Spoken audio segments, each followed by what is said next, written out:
If we ever hear the sound of a guitar string,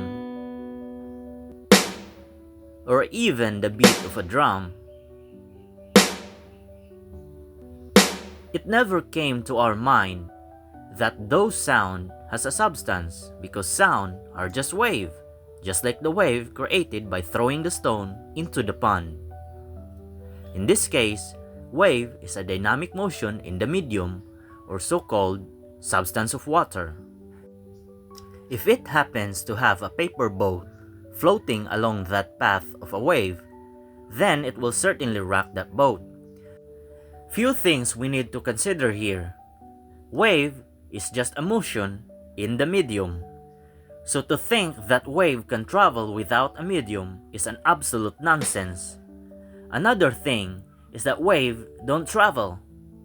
That same static point in that body of water where the boat is floating is the same point but is now dynamic.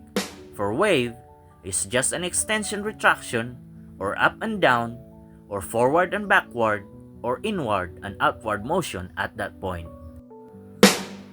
Sound is just a wave in the medium of so-called air.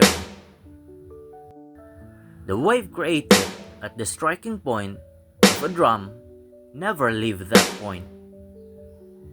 That wave that your eardrum felt is the exact reproduction of that wave motion.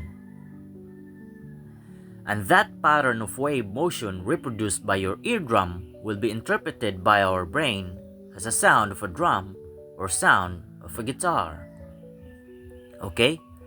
This seems to be no surprise, but the next one should.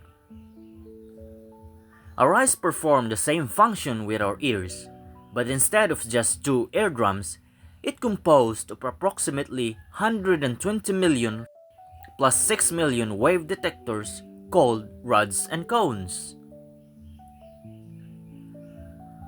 I placed a bunch of ears instead of the actual image of rods and cones to simplify our understanding, because sound and light are both wave motion, only differs in dimension.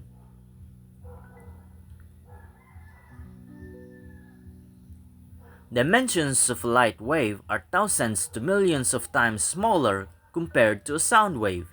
Also, their speed varies 1,000 of times as well. So let's get this straight. How is it possible that the string and the drum, they not only produce sound, but the string or the drum itself is also made of sound? How do we adjust our thinking with this new knowledge? This is worth a discussion on another video. But right at this point, it is improper to say that we see sound, because we only feel or hear wave motion. But why it feels right to say that our eyes see the light, when our ears and our eyes works the same way? Think about it.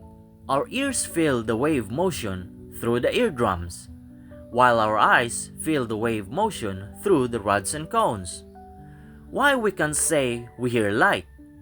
Such phrase is subject to ridicule, but that is how it should be, because they work the same way. In conclusion, our eyes cannot see light. The fine wave motions of great speed are only simulation of light. They are not what we think they are. This is the divine plan, designed by our Creator to make a one single universal substance appear to be many different kinds of substances.